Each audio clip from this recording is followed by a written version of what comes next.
L'Assemblée générale des Nations unies a adopté une résolution qui exige que la Russie cesse immédiatement de recourir à la force contre l'Ukraine lors d'un vote approuvé massivement par 141 pays sur les 193 membres. Parmi les pays africains, 17 abstentions, 28 votes pour. Seul l'Érythrée a voté contre et soutient ainsi la Russie. Voyons les détails avec Jean-Luc Eguezi. C'est un soutien massif qu'a obtenu l'Ukraine mercredi devant l'Assemblée générale de l'ONU à New York. 141 pays ont voté pour la résolution condamnant le recours à la force de la Russie contre l'Ukraine. Mais sur le continent africain, l'opinion et donc le vote des États semblent beaucoup plus partagés. Un seul pays a voté contre, l'Érythrée, qui poursuit son chemin solitaire. Et les pour l'emportent. Ils sont 28, comme la Côte d'Ivoire, le Tchad ou la République démocratique du Congo, à blâmer l'intervention russe. Ils rejoignent par là les condamnations de la Commission de l'Union africaine et de la CEDEAO. Mais le nombre d'abstentions est très significatif. 17 États africains ont refusé de se prononcer. Des États importants comme l'Algérie, l'Afrique du Sud et même le Sénégal. Des États qui ne semblent pas vouloir s'aliéner un allié traditionnel ou potentiel. Parmi les abstentionnistes, on retrouve aussi le Mali et la Centrafrique qui ont commencé une coopération étroite avec la Russie dans leur lutte contre les groupes armés. À ces abstentionnistes, il faut ajouter un quatrième groupe encore plus prudent, ceux qui n'ont même pas participé au vote.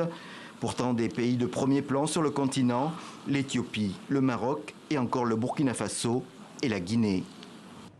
Et nous sommes en direct avec le journaliste et enseignant à Sciences Po Paris, Francis Patine-Des, bonsoir. Plusieurs leçons donc à tirer de ce vote à l'ONU. Déjà, le seul pays africain à voter contre, donc en soutien à la Russie, et l'Érythrée, aux côtés de la Biélorussie, la Corée du Nord et de la Syrie. Pas vraiment une surprise, j'ai envie de dire. Non, pas du tout, parce que l'Érythrée en elle-même est un pays spécial, très spécial. C'est un pays normalement qui est très chatouilleux sur sa souveraineté, sur son territoire, mais qui n'hésite pas de temps en temps à aller visiter ses voisins. Vous voyez. Donc la dernière fois qu'on lui a reproché, c'est l'Érythrée a franchi les frontières de l'Éthiopie pour aller s'attaquer à des groupes rebelles tigréens. Là, elle l'a fait sur invitation de son voisin éthiopien. Alors on compte également 17 abstentions, dont le Sénégal, le Mali, la Centrafrique, le Congo, Madagascar, l'Algérie ou encore l'Afrique du Sud. Là aussi, c'était plus ou moins prévisible? La plupart des pays qui ont choisi l'abstention, vous avez beaucoup d'États socialistes, anciennement socialistes en Afrique, qui avaient des relations traditionnelles avec la Russie, l'Union soviétique puis la Russie. Donc, mais parmi là, il y a deux pays qui se démarquent du lot. Il y a l'Afrique du Sud, par exemple, qui avait condamné avec beaucoup de vigueur l'intervention ou la guerre russe en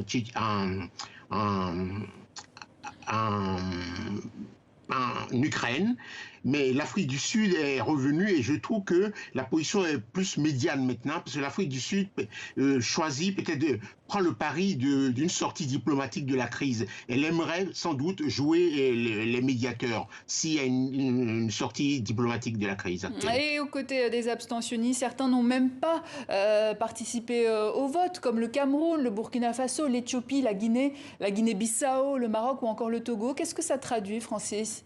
Ça traduit, c'est des pays qui n'ont pas voulu fâcher qui que ce soit. C'est des pays qui ont choisi d'aller à la pêche et de ne pas se montrer dans la salle où se tenait la réunion de l'Assemblée générale des Nations unies. Là-bas, on appelle ça le no-show. Donc là-dedans, vous avez des pays, c'est vrai qu'il y a le Togo, des pays quand même qui comptent. Vous avez l'Éthiopie, vous avez le Maroc qui ont choisi l'abstention. Le Maroc fait très attention parce que le Maroc a un énorme dossier auprès des Nations Unies, c'est le dossier du Sahara occidental.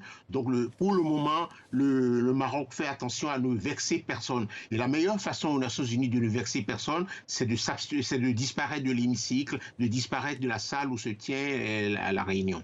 Et enfin, un mot peut-être, Francis, sur les 28 pays qui ont approuvé le texte, comme le Bénin, la RDC, la Côte d'Ivoire, le Tchad, la Tunisie ou encore le Rwanda. Kigali qui a rappelé d'ailleurs que la souveraineté, l'indépendance de tout pays devrait être respectée.